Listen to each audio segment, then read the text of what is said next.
कश्मीर के पहलगाम में आतंकी हमला, ऐसा हमला जो पूरी दुनिया के लिए बहुत दर्दनाक है और एक ऐसा हमला कि जिससे किसी धर्म को पूछकर लोगों को आतंकवादी गोली मारे। आखिर लश्कर ए तैयबा, आईएसआई और पाकिस्तानी सेना इस देश में क्या करना चाहते हैं? आखिर ये हमला किस परोक्ष में उन्होंने किया? ये ऐसा पहला हमला है कि जिसमें किसी से धर्म पूछकर आतंकवादियों ने गोली मारी। लेकिन ये शर्मनाक घटना अंजाम देने के बाद लश्कर ए तैयबा के ग्रुप ने इसकी जिम्मेदारी ली।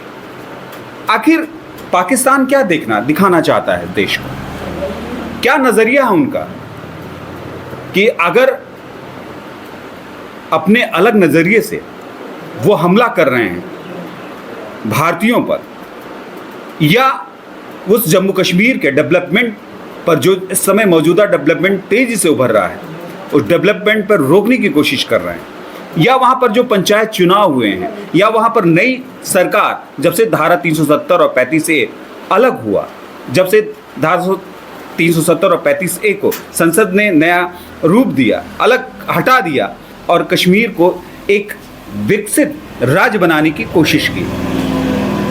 अब इस विकसित राज्य बनाने की चेष्टा में जब वहां पर लोग, जो पर्यटन उद्योग 1990 से अलग थलग पड़ गया था, उस पर्यटन उद्योग में फिर से राहत शुरू हुई। दुनिया भर के पर्यटक वहां जाना शुरू किए। लेकिन ये हमला करके क्या आतंकवादी बताना चाहते हैं? क्या कश्मीर की अर्थव्यवस्था को तोड़ना चाहते हैं?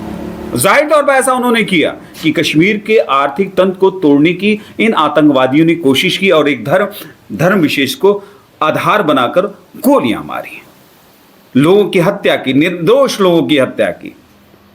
आखिर इस जब तक, चूंकि अभी भी पाकिस्तान के अंदर वो हालात हैं कि सेना और पाकिस्तान सरकार के बीच एकदम एक धारा, अलग अलग धारा के रूप में चल रहा है। दोनों ने अपनी साख बचाने के लिए इस तरह का हमला लश्कर ए तैयबा से करवाया। ये पूरे अंतर्राष्ट्रीय स्तर पर, अंतर्राष्ट्रीय जगत को पता हो जाना चाहिए कि जो हमला कश्मीर में हुआ है वो हर एक हिंदुस्तानी के ऊपर हमला हुआ है।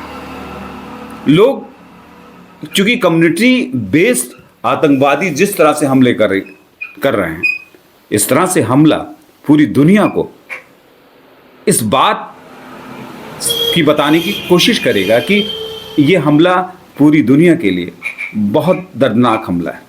मैं एक और बात कहूंगा कि कश्मीर में चाहे फारूक अब्दुल्ला साहब की सरकार रही हो, चाहे इसके बाद पीडीपी की सरकार रही हो, कांग्रेस की, हमेशा उन्होंने डेवलप रिसोर्समेंट को तोड़ने की कोशिश की है। क्योंकि कभी वहां पर पंचायत चुनाव नहीं हुए, पंचायत राज की व्यवस्था नहीं थी वहां पर। लेकिन जैसे 370 टूटा, वहां पर ग्राम पंचायत के सरपंच चुने गए, ब्लॉक डेवलपमेंट काउंसिल का स्टार्टअप हुआ और जिला पंचायत चुनाव हुए और वहां डिस्ट्रिक्ट बोर्ड का गठन हुआ और सारे मदों से वो धन उन जनप्रतिनिधियों के हाथ पूरे कश्मीर की आवाम के बीच जाने लगा। वहां विकास की धारा बहने लगी। जिस लाल चौक पर तिरंगा नहीं फहराने पर बड़ा विरोध होता था, उस लाल चौक पर बड़ी आसानी के साथ तिरंगा फहरता और खुद कश्मीरी आवाम उस तिरंगे को फहराने लगी। अब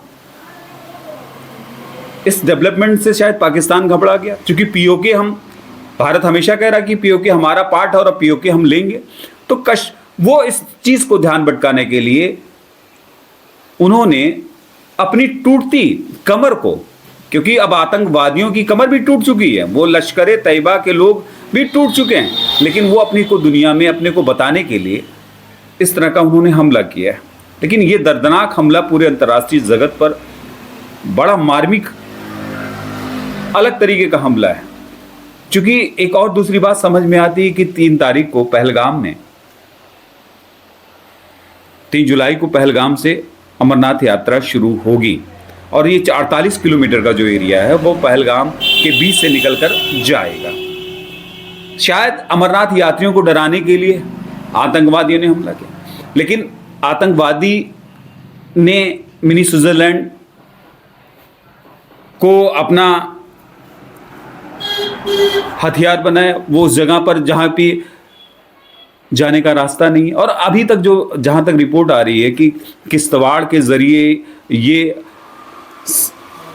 सैन्य कर्मियों के ड्रेस में ये यहाँ पर पहुंचे और ये इन्होंने हमला किया। लेकिन इस हमले को पूरी दुनिया देख रही है, पूरा देश देख रहा है, हम सब देख रहे हैं कि हमला हमारे लिए एक धार्मिक हमला हो गया है, जिसने एक धर्म पर परोक्ष रूप से हमला करने की कोशिश की। अब ज़रूरत है हम सबको इस बात को जानने की, ज़रूरत है हम सबको इस बात की कोशिश करने की कि पहले ऐसे आतंकवादियों पर, इन संगठनों पर सरकार और सख्त से सख्त कदम उठाए, क्योंकि ये जो भी हमलावर लोग, जिन्होंने जो इसके मास्टरमाइंड हैं, उन सब पर सरकार शिकंजा कस ले और ऐसे संगठन जो कि फिर कश्मीर को 1990 के हालात में लाना चाहते हैं, ऐसे संगठनों पर अंकुश लगे। इसी मार्मिक अपील के साथ मैं राहुल सिंह यादव राही आपके बीच में अपनी बात को रखते हुए, खासकर सत्यवान समाचार के जरिए आपसे ये हमारी खास अपील।